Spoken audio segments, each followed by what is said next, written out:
پہلے ایک خبر آپ تک پہنچا دیتے ہیں۔ سیشن کورٹ نے آزادی مارچ میں توڑ پھوڑ اور دفعہ 144 کی خلاف ورزی کے 2 مقدمات سے بانی پی ٹی آئی اور شاہ محمود قریشی کو بری کر دیا ہے۔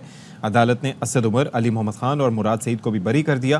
جوڈیشل میجسٹریٹ احتشام عالم نے بریت کی درخواستوں پر فیصلہ سنایا ہے۔ تو یہ جی اپڈیٹ تھی جو ہم نے آپ کو دینی تھی۔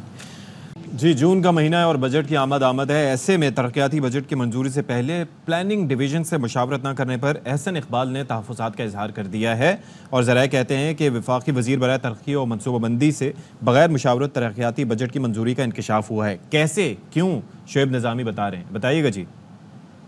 جی، اے پی سی سی جو ہے وہ ایک ایسا فورم ہے جو کہ ترقیاتی بجٹ کو فائنل کرتی ہے، اور ساتھ ساتھ جو آئندہ مالی سال کے اہداف ہوتے ہیں ان کے اوپر بھی جو ہے وہ سیاست بحث کی جاتی ہے۔ لیکن جو 31 مئی کی اے پی سی سی ہوئی ہے اس میں وزیر منصوبہ بندی احسن اقبال سے مشاورت نہیں کی گئی، اور جو آئندہ مالی سال کے اہداف ہیں جس میں زرعی شعبے کے اہداف، صنعتی شعبے کے اہداف، پھر جو معاشی ترقی کے اہداف ہیں ان پر بھی جو متعلقہ وزیر ہیں ان سے مشاورت نہیں کی گئی، اس لیے آج دوبارہ اے پی سی سی کا اجلاس آج ہو سکتا ہے جس میں یہ مشاورت کے بعد تمام کے تمام نمبرز فائنل کیے جائیں۔ جو 31 مئی کی اے پی سی سی ہوئی تھی اس میں 1221 ارب روپے کے ترقیاتی پروگرام کی منظوری دی گئی تھی۔ اسی کے جو ہے ریوائز اب منسٹر کی مشاورت کے ساتھ جو ہے وہ منظور کیے جانے کا امکان ہے۔ ٹھیک ہے جی، بہت شکریہ آپ کا شعیب نظامی۔ کراچی کے علاقے اورنگی ٹاؤن میں شہریوں نے گاڑیوں کی بیٹریاں چوری کرنے والے ملزم کو پکڑ لیا۔ شہریوں نے ملزم پر تشدد کیا اور پھر پولیس کے حوالے کر دیا۔ تفصیلات کیا ہے جانیں گے افضل خان سے۔ جی افضل، بتائیے گا۔ دیکھیے، اورنگی ٹاؤن سیکٹر 8:30 میں یہ واردات آج صبح پیش آئی ہے۔ سی سی ٹی وی فوٹیج کی مدد سے جو ہے وہ جو شہری ہیں انہوں نے اس ملزم کو پکڑا ہے۔ ملزم گلی میں کھڑی ایک گاڑی کو بڑی مہارت سے اس کا بونٹ کھول رہا تھا۔ بونٹ کھولنے کے بعد گاڑی کے پاس سے کچھ فاصلے پر چلا گیا، پھر پلٹ کر آیا۔ ملزم نے دوسری گاڑی کا بھی بونٹ کھولنے کی کوشش کی۔ شہریوں نے سی سی ٹی وی فوٹیج میں دیکھ کر اسے فوری طور پر گھیر لیا، اور اس کے بعد اس ملزم کو تشدد کا نشانہ بنانے کے بعد اورنگی ٹاؤن پولیس کے حوالے کر دیا گیا ہے۔ بہت شکریہ افضل خان تفصیلات کے لیے۔ مئی میں سی ٹی ڈی پنجاب نے 794 آپریشنز میں 44 دہشت گردوں کو گرفتار کیا۔ اسی والے سے بات کریں گے اپنے نمائندے بابر خان سے۔ جی بابر، آگاہ کیجیے۔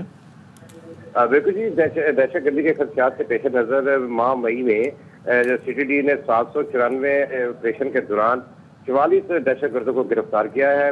کارروائی جو ہے وہ لاہور، راولپنڈی، گجرانوالہ، فیصل آباد، نوروال، سیالکوٹ، خانیوال، منڈی بہاؤالدین جنگ اور باولپور میں کی گئی ہے۔ لاہور سے ٹی ٹی وی کے 2 خطرناک دہشت گردوں کو گرفتار کیا گیا ہے۔ دہشت گردوں سے دھماکہ خیز مواد اور خود کا جیکٹ، ہینڈ گرینیڈ اور دیگر سامان برآمد کیا گیا ہے۔ دہشت گردوں کی شناخت محمد خان، عبدالرؤف اور حبیب اللہ وغیرہ کے نام سے ہوئی ہے۔ دہشت گرد مختلف مقامات پر حملے کی منصوبہ بندی کر رہے تھے۔ مئی میں 2738 قومی آپریشن کے دوران 673 مشتبہ افراد کو گرفتار کیا۔ قومی آپریشن میں 96,796 افراد سے پوچھ گچھ بھی کی گئی۔ جی بہت شکریہ بابر۔ اور لاہور میں ینگ ڈاکٹرز ایسوسی ایشن کی ہڑتال، او پی ٹیز بند کر دی۔ تفصیلات کیا ہے جانیں گے حسن حفیظ سے۔ حسن، بتائے گا اب کیوں ہڑتال کی گئی ہے؟ ڈاکٹرز ایسوسی ایشن ایک دفعہ پھر میدان میں آگے اور انہوں نے ہڑتال کر دیا، اور پنجاب کی سرکاری اسپتالوں میں علاج معالجہ کی آؤٹ ڈور میں سہولیات جو ہے وہ کافی متاثر ہیں، اور ڈاکٹروں نے ہڑتال سے جو ہے مریض رول گئے ہیں۔ دور دراز سے آئے علاقوں سے جو مریض ہیں وہ ہسپتالوں میں انہیں شدید مشکلات کا بھی سامنا کرنا پڑ رہا ہے، اور ینگ ڈاکٹرز اپنے مطالبات کی منظوری کے لیے ہڑتال کر رہے ہیں۔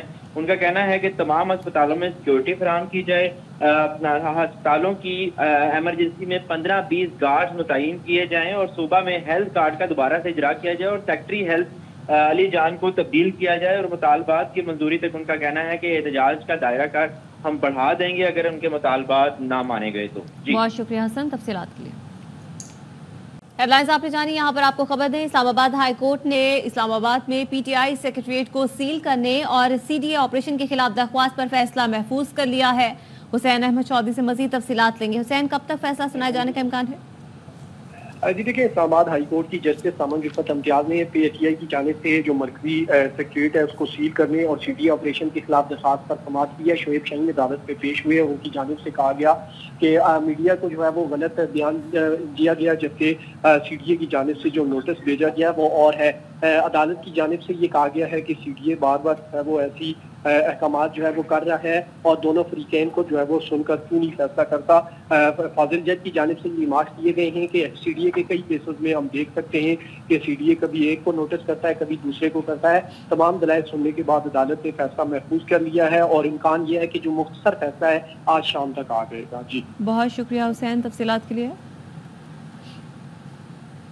اور لاہور ہائی کورٹ میں ریٹائرڈ ججز پر مشتمل الیکشن ٹرائیبیونلز کی تشکیل کے صدارتی آرڈیننس کے خلاف درخواست. عدالت نے درخواست کے قابل سماعت ہونے پر دلائل طلب کر لیے. جسٹس شمس محمود مرزا نے شہری مشکور حسین کی درخواست پر سماعت کی.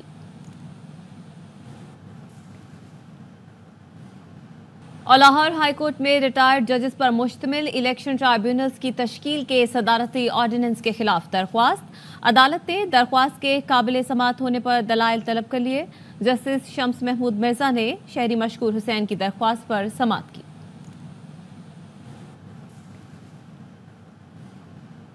سیشن عدالت میں PTI رہنماؤں کے خلاف مقدمات کی سماعت میں دلچسپ صورتحال پیدا ہو گئی. PTI وکیل نعیم حیدر پنجوتھا پیش نہ ہوئے تو ان کے معاون عدالت میں پیش ہوئے. نعیم پنجوتھا کے معاون کی جانب سے علی محمد خان کی حاضری سے استثناء کی درخواست دائر کی گئی، جبکہ علی محمد خان اس وقت سیشن عدالت میں موجود تھے. علی محمد خان بھی اپنی حاضری سے استثناء کی درخواست دیکھ کر حیران رہ گئے. سیشن عدالت میں PTI رہنماؤں کے خلاف مقدمات کی سماعت میں دلچسپ صورتحال پیدا ہو گئی. PTI وکیل نعیم حیدر پنجوتھا پیش نہ ہوئے تو ان کے معاون عدالت میں پیش ہوئے. نعیم پنجوتھا کے معاون کی جانب سے علی محمد خان کی حاضری سے استثناء کی درخواست دائر کی گئی، جبکہ علی محمد خان اس وقت سیشن عدالت میں موجود تھے. علی محمد خان بھی اپنی حاضری سے استثناء کی درخواست دیکھ کر حیران رہ گئے. پر اسلام آباد سے خبر ہے. اسلام آباد ہائی کورٹ کے تحریری حکم نامے سے متعلق احمد فرحات کی بازیابی. اسلام آباد ہائی کورٹ میں پیشی سے متعلق سماعت کا تحریری حکم نامہ جاری کر دیا گیا ہے اور گزشتہ سماعت کا یہ تحریری حکم نامہ ہے جس پر حسین احمد چودھری مزید بتا رہے ہیں. بتائیے گا جی. جی دیکھیں، اسلام آباد ہائی کورٹ کے جسٹس محسن اختر کیانی نے 3 صفحات پر مشتمل گزشتہ سماعت کا حکم نامہ جاری کرتے ہوئے لکھا ہے کہ درخواست گزار وکیل کی جانب سے بتایا گیا کہ احمد فرحات اب تک گھر نہیں پہنچے ہیں. وکیل کے مطابق احمد فرحات تھانہ صدر مظفر آباد کے مقدمے میں جسمانی ریمانڈ پر ہیں. ایڈیشنل اٹارنی جنرل کی جانب سے بھی بتایا گیا کہ 2 جون تک احمد فرحات جسمانی ریمانڈ پر ہیں. ایڈیشنل اٹارنی جنرل کے مطابق احمد فرحات کے جسمانی ریمانڈ پر ہونے کے باعث درخواست غیر مؤثر ہو چکی ہے. درخواست میں احمد فرحات کو اغوا کرنے والوں کی تشخیص اور ان کے خلاف کارروائی کی استدعا کی گئی تھی. عدالت نے لکھا ہے کہ لا افسر کے مطابق احمد فرحات کی بازیابی کے بعد یہ استدعا مؤثر نہیں رہی ہے. احمد فرحات کے اسلام آباد ہائی کورٹ پیش ہونے تک عدالت لا افسر کے اس موقف سے اتفاق نہیں کرتی. عدالت نے لکھا ہے کہ درخواست گزار کے وکیل کی جانب سے بتایا گیا کہ ضمانت بعد از گرفتاری کی درخواست دائر کر دی گئی ہے. وکیل کے مطابق کچھ روز میں احمد فرحات کی ضمانت پر رہا ہونے کے آج امکانات ہیں. عدالت نے مزید سماعت جو ہے وہ 7 جون کے لیے ملتوی کر دی ہے. جی شکریہ آپ کا حسین احمد چودھری.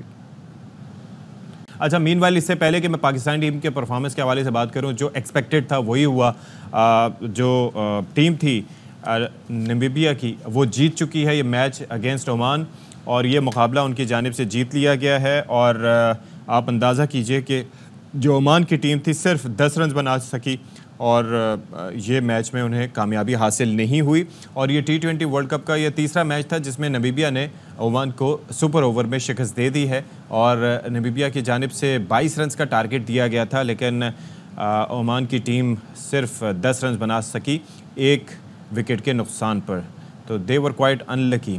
تو چلیں جی جون کا مہینہ ہے اور بجٹ کی آمد ہے. ایسے میں ترقیاتی بجٹ کی منظوری سے پہلے پلاننگ ڈویژن سے مشاورت نہ کرنے پر احسن اقبال نے تحفظات کا اظہار کر دیا ہے اور ذرائع کہتے ہیں کہ وفاقی وزیر برائے ترقی اور منصوبہ بندی سے بغیر مشاورت ترقیاتی بجٹ کی منظوری کا انکشاف ہوا ہے. کیسے، کیوں؟ شعیب نظامی بتا رہے ہیں. بتائیے گا جی. جی APCC جو ہے وہ ایک ایسا فورم ہے جو کہ ترقیاتی بجٹ کو فائنل کرتی ہے اور ساتھ ساتھ جو آئندہ مالی سال کے اہداف ہوتے ہیں ان کے اوپر بھی جو ہے وہ سیاست بحث کی جاتی ہے. لیکن جو 31 مئی کی APCC ہوئی ہے اس میں وزیر منصوبہ بندی احسن اقبال سے مشاورت نہیں کی گئی اور جو آئندہ مالی سال کے اہداف ہیں جس میں زرعی شعبے کے اہداف، صنعتی شعبے کے اہداف، جو معاشی ترقی کے اہداف ہیں ان پر بھی جو متعلقہ وزیر ہیں ان سے مشاورت نہیں کی گئی. اس لیے آج دوبارہ APCC کا اجلاس آج ہو سکتا ہے جس میں یہ مشاورت کے بعد تمام کے تمام نمبرز فائنل کیے جائیں. جو 31 مئی کی APCC ہوئی تھی اس میں 1221 ارب روپے کے ترقیاتی پروگرام کی منظوری دی گئی تھی. اسی کے جو ہے ریوائز اب منسٹر کی مشاورت کے ساتھ جو ہے وہ منظور کیے جانے کا امکان ہے. ٹھیک ہے جی، بہت شکریہ آپ کا شعیب نظامی.